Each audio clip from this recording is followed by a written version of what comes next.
So, are you a younger reader who is looking to get started with Stephen King? Or do you perhaps know a younger reader who is in that position and wants to get into the King of Horror? Well, let me see if I can help you out with some suggestions. Hi everyone, welcome back to my channel. I'm Dave Musson, at Dave Musson on Instagram, and this is the place where I talk to you about all things Stephen King. In the links in the description, you'll find my range of Stephen King themed band t-shirts that I've designed, my own collection of short stories, Once More Around the Sun, and a bunch of other stuff. But thank you so much for checking this video out. This is a bit of a random special, and as you know by now, it's all about looking at Stephen King through the eyes of younger readers, and specifically, hopefully giving you some pointers as to where you as a young person who wants to get into Stephen King might start, or if you're watching this on behalf of a younger reader who is interested in Stephen King. Hopefully the books I'm going to suggest here will give them a good taster of whether Stephen King is for them. Now, I know lots of folk get into Stephen King young. The amount of times I've seen people say, I read such and such a story by Stephen King when I was way too young and it messed me up, but look at me now, I'm more normal, ho ho ho log. That's a common thread, and that's still going to happen. Younger readers are going to pick up something like Pet Sematary and read it and be terrified, but also be fascinated. And it might screw them up a little bit, but it might also jolt them into becoming a constant reader. But my thinking behind this special was not so much, here are some things that you can give to young readers that will scare them.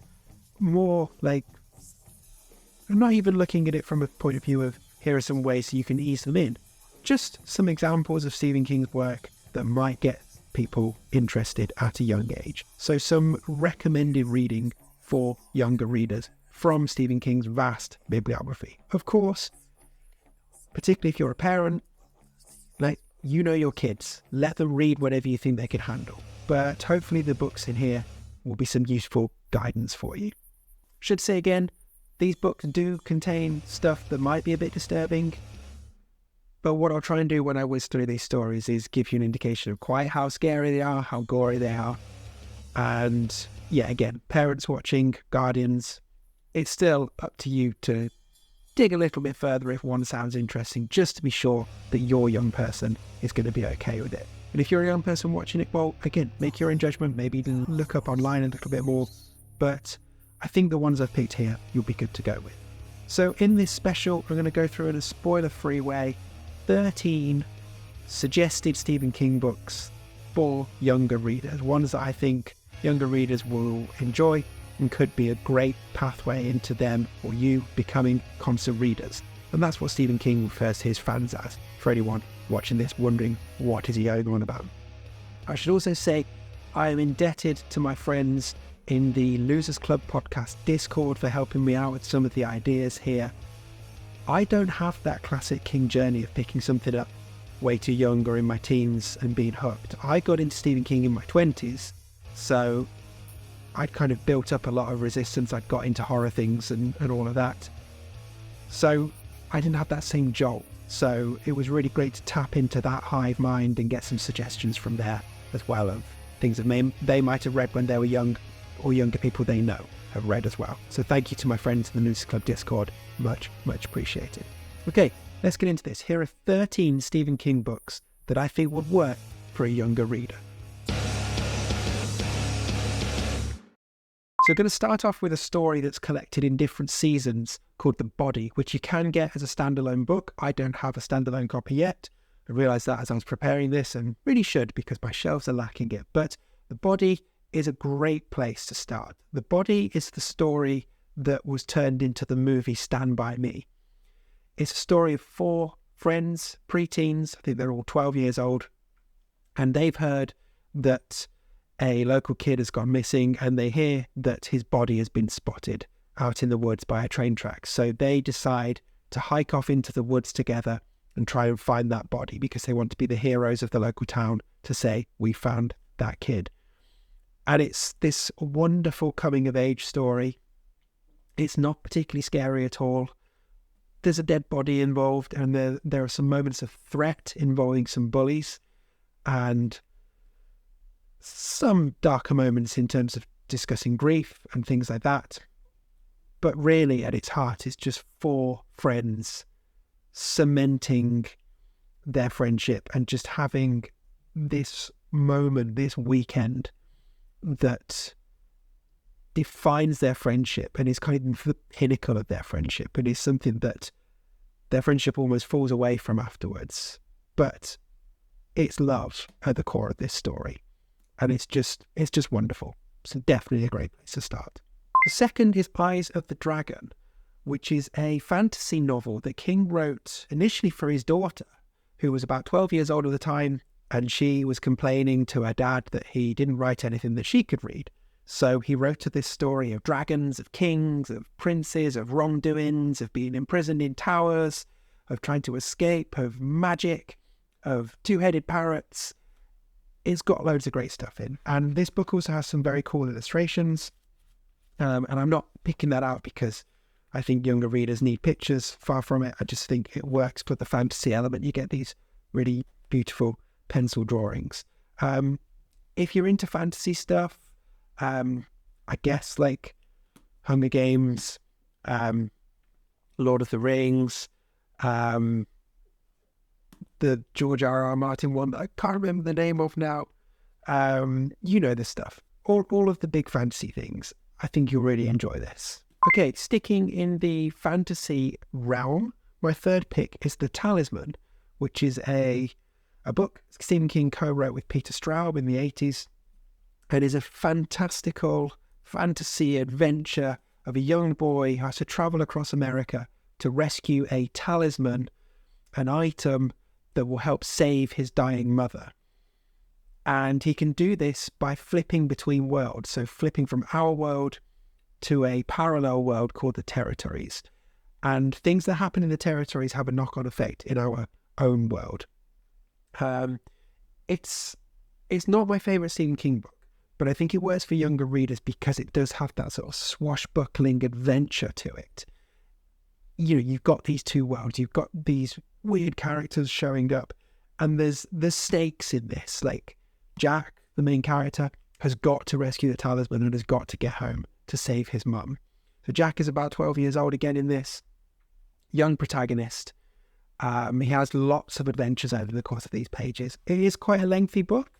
It's one of King's longer ones, but if you feel like you can stomach the heavy page count and you're into fantasy stuff, but don't necessarily need the dragons and kings and dungeons of Eyes of the Dragon, but more like different worlds and different cultures and stuff like that, The Talisman could be right up your street. Okay, my fourth pick is the book that prompted this special in my head. It's The Girl Who Loved Tom Gordon. This is a breezy read. It's a story about a 9 or 10-year-old girl who is out walking in the woods with her mum and brother, and she goes off to go to the bathroom and then gets turned around in the woods and gets lost and goes missing. And we follow her trying to find her way back into civilization and trying to survive in the woods. And all she's got are a few bits of food, some water, and her radio. And she can listen to baseball on the radio and her favourite baseball player, Tom Gordon. And she's like imagining him as her guide through the woods. Now, obviously, the situation of this is quite perilous and potentially a bit scary, being lost from your family alone in the woods for days and days. And there is a sort of monster in this, which is a little bit scary, but it's great survival horror. And I use horror, it is horrific, but it's not as horrific as some of his other works. It's definitely something that would work for younger readers.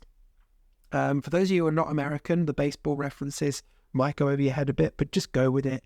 If you need to substitute Tom Gordon for David Beckham or something like that, a sports person you know, go with that. It still works. I don't get baseball, and I still really enjoyed this story. There's also a pop-up version of this. Now, again, I'm not saying that because you're a young person. I've got the pop-up version right there, and it's beautiful. If you like that story, check it out. Okay, my fifth choice is a more recent one. It's The Institute.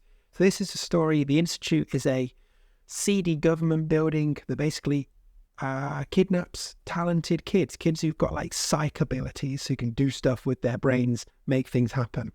And the Institute's trying to gather them all together and put them to work on various dodgy tasks.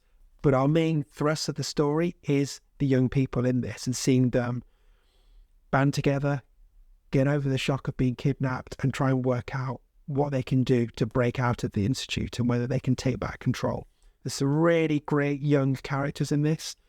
This has definitely got a Stranger Things influence on it. That kind of shady government agency. What are they planning? What are they trying to do?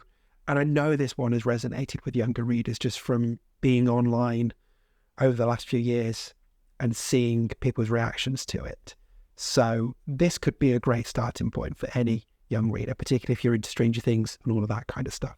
Okay, number 6, we're going into one of Stephen King's books that he wrote under the Richard Bachman pseudonym. It's called The Long Walk. You can get it as a standalone piece. It's also collected in the Bachman books. So The Long Walk, which we are hopefully going to get a movie of in 2025, is basically a reality TV show in a dystopian version of America. And The Long Walk is 100 young teenage boys on the 1st of May, at the very top of Maine in America. They all line up and start walking, and they have to keep walking. And if they drop below 4 miles an hour, they get a warning. And if they get 4 warnings, they get their ticket. And having their ticket handed to them is basically they are shot. They are dead. And the winner of the long walk is the last person walking, and their prize is anything they want. It's a book that Stephen King wrote when he was a teenager himself. So getting into the psychology of the teenagers in this, I think that's the main thing that will resonate with younger readers. It showed great foresight of King to see this sort of reality TV thing that we are living in right now and how people would be entertained. Like, there's a Squid Games element to this that you will probably enjoy. There are some gnarly moments in this, some really gruesome, gross scenes, but they are over with quickly and they work in context. But yeah, there are some stuff here that will shock you a bit, but it's so worth it. It's a wonderful, wonderful story of teenagers doing stuff. Okay, at 7, Cycle of the Werewolf. So this is a werewolf story. It's set over the course of the year, and every full moon we get a different werewolf attack. So by nature of it being a werewolf story, there are some gory moments, but our main hero is a 10-year-old boy, and he works out what's going on, and he is able to try and take action against it. Now, one of the best things about Cycle of the Werewolf is the illustrations. It's kind of part story, part comic book. This was actually going to be a calendar. When it was first pitched to Stephen King, it was meant to be a calendar with a 500-word vignette for each month, but he couldn't resist spinning it out. So it's like a 90-page novella, or maybe a bit more than 90, 120 or so. Get the perkiest butt on a werewolf that I've ever seen. Stupid, sexy werewolf. If you're into werewolves and sort of creep show, Tales from the Crypt stuff, you'll really enjoy this. Right, at 8, Christine. You might well have heard of this. You've certainly probably seen the red and white car. It's an icon of pop culture and of horror. It's Stephen King doing the evil car.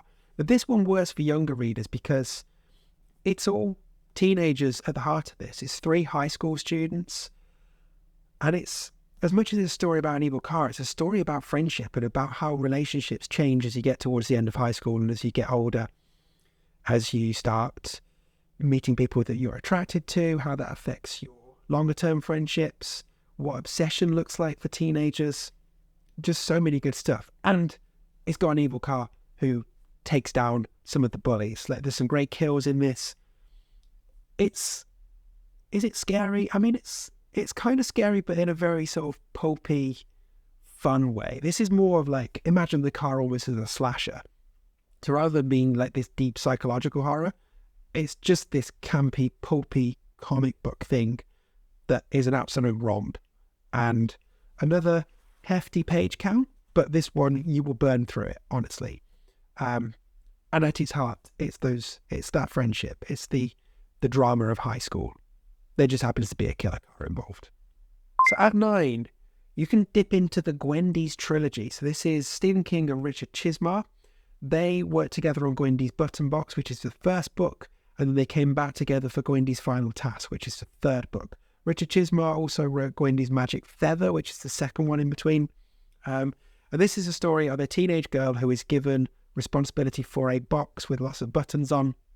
Each of the buttons represents a continent in the world, and by pushing them you can cause a whole load of devastation and chaos to those areas of the world. But the box also gives special treats, magic chocolates that keep you healthy, and valuable silver coins that you can trade in for cash.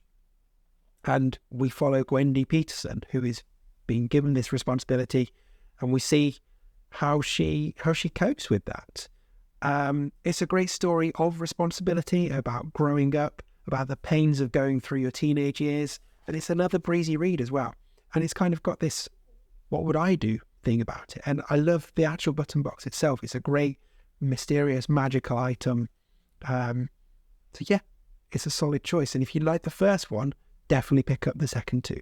Okay, at 10, we've got Carrie, Stephen King's very first book. You may well know it from the movie. It's high schoolers. It's a high school movie in a book with horrific elements. So Carrie is the kind of kid at school who everyone bullies and picks on. Uber religious kid, doesn't have any friends. She discovers, while she's having her first period in the shower at school, not a great time to do that, she discovers that she's got telekinesis, so she can move things with her mind. And, well, she ends up going to the high school prom, and it doesn't go quite as well as she would have liked. Yeah, just a great one for younger readers because, again, it's got all of that high school drama. It's got teen romance, it's got teen angst, it's got growing pains. It's also got some truly iconic horror scenes. Some of the most iconic things you will ever encounter from the genre.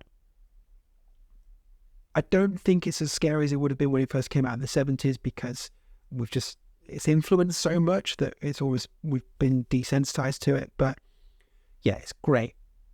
Like a kid being bullied and having a bit of revenge. Lovely stuff. Okay, 11, potentially the scariest thing on this list is Night Shift. It's Stephen King's first collection of short stories.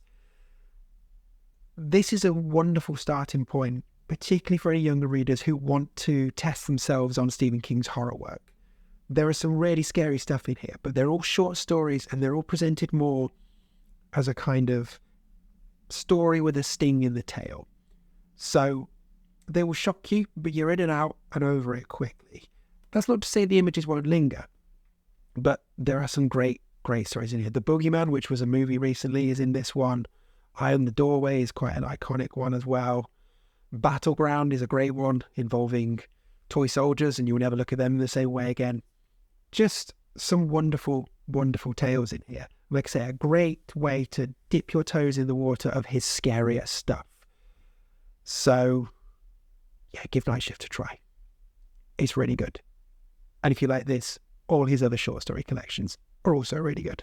Okay, number 12, the last one I was going to pitch specifically at younger readers, and this is for ones who have got strong wrists and are ambitious in their reading. It's It. Strong wrist because look at how many pages it has.